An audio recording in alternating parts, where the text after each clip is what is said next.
محمد ندیم صاحب جو کہ بہت ہی خوبصورت انداز میں عرض کر رہے تھے کہ نعت سرکار کی پڑھتا ہوں میں، بس اسی بات سے گھر میں میرے رحمت ہوگی۔ محبت سے کہہ دیں سبحان اللہ، آوازیں بلند کہہ دیں سبحان اللہ۔ اور آپ کے ذوق کو دیکھتے ہوئے میں دنیاوی طرف آؤں گا کہ 2-3 دفعہ نیلام گھر طارق عزیز شو میں جانے کا موقع ملا۔ وہاں پر طارق عزیز اپنے شو سے پہلے لوگوں سے مخاطب ہو کر کہتا ہے کہ جب میں اپنا ہاتھ اوپر اٹھاؤں تو آپ نے چیخ و پکار ڈالی ہے، اور جب میں اپنا ہاتھ اس طرح کروں تو آپ نے تالیاں بجانی ہیں، اور جب میں اس طرح کروں تو آپ نے بالکل خاموشی اختیار کرنی ہے۔ اور دنیا اس کے اشاروں پر اس طرح عمل پیرا ہوئی جس طرح یہ چیزیں ان کو وراثت ہی میں ملی ہیں۔ لیکن آج ہماری خوش بختی خوش نصیبی کہ ہم اللہ والوں کے زیر سایہ بیٹھے ہوئے ہیں، اور تذکرہ اولیاء میں لکھا ہے کہ اللہ والوں کے چہرے کی زیارت کرنا 100 سالہ نفلی عبادت سے افضل ہے۔ میں کہتا ہوں قبلہ پیر صاحبان کے چہرے کی زیارت بھی کرتے جائیں اور سبحان اللہ بھی کہتے جائیں۔ اب آپ کے سبحان اللہ کی صداؤں میں نہایت ہی ادب سے دعوت حافظ مجیب رحمان صاحب کو دعوت دوں گا کہ آپ آئیں اور مختصر وقت میں اپنی حاضری لگوائیں۔ اور یہ صلی اللہ علیہ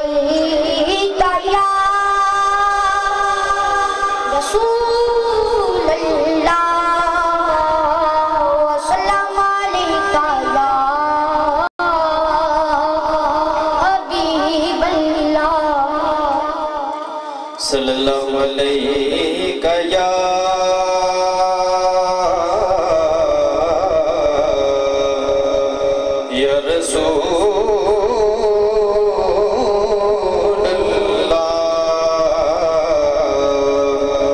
وسلم علیکہ یا حبیب اللہ صلی اللہ علیہ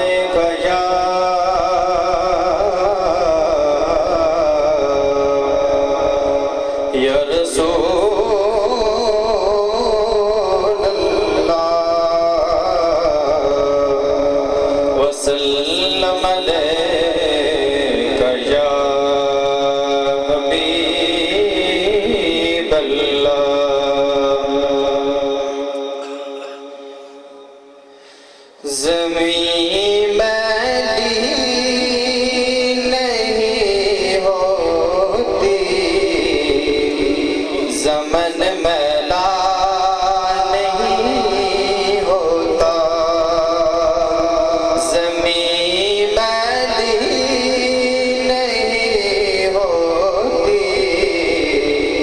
زمن میں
جو نام مصطفیٰ چومے نہیں دکھتی کبھی آنکھیں جو نام مصطفیٰ چومے نہیں دکھتی کبھی آنکھیں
سبحان اللہ. یہ تھے حافظ مجیب الرحمن صاحب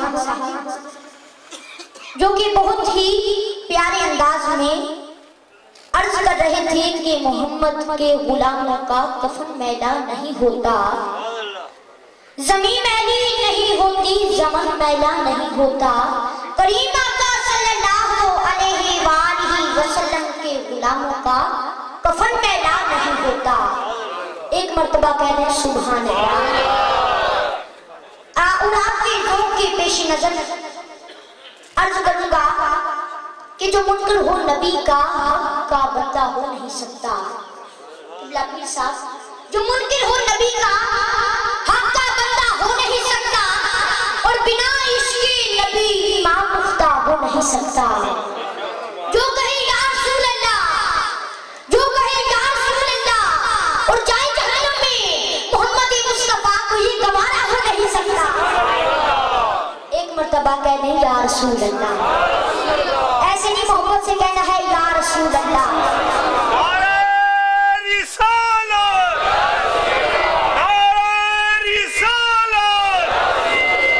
مجھے یاد آیا کہ فتح مکہ کے بعد کریم آقا صلی اللہ علیہ وآلہ وسلم نے اپنے پیارے غلام حضرت بلال رضی اللہ تعالیٰ عنہ کو حکم دیا کہ اے بلال کعبے کی چھت پر کھڑا ہو جاؤ اور اذان کہہ دے. کہیے سبحان اللہ. حضرت بلال کعبے کی چھت پر کھڑے ہو گئے اور عرض کی یا رسول اللہ. آپ بھی کہہ دیں یا رسول اللہ. عرض کی یا رسول اللہ میں نے مکے میں اذان دی تو رخ کیا کعبے کی طرف، بیابان میں اذان دی تو رخ کیا کعبے کی طرف، میدان میں اذان دی تو رخ کیا کعبے کی طرف، صحرا میں اذان دی تو رخ کیا کعبے کی طرف، جنگلوں میں اذان دی تو رخ کیا کعبے کی طرف، منگلوں میں اذان دی تو رخ کیا کعبے کی طرف، میدانوں میں اذان دی تو رخ کیا کعبے کی طرف، صحرا میں اذان دی تو رخ کیا کعبے کی طرف.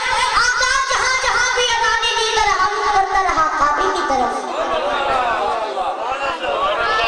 اور آج اس کعبے کی چھت پر کھڑا ہوں تو آپ خود ہی بتا دیجئے اپنا رخ کس طرف کروں. کریم آقا صلی اللہ علیہ وآلہ وسلم فرماتے ہیں اے بلال تو نے جہاں بھی اذانیں دی رخ کرتا رہا کعبے کی طرف اور آج تیرا آقا تجھے حکم دیتا ہے کہ اپنا رخ میری طرف کر اور اذان کہہ دے. پھر امام احمد رضا خان بریلوی بول اٹھے کہ حاجیو آؤ شہنشاہ کا روزہ دیکھو، کعبہ تو دیکھ چکے ہو اب کعبے کا بھی کعبہ دیکھو. اور کعبہ کی عظمتیں مجھے تسلیم کرتی ہیں مگر سجدوں کے واسطے تیرا دربار چاہیے. اب میں نہایت ہی ادب سے دعوت طاہر محمود مجددی صاحب کو دوں گا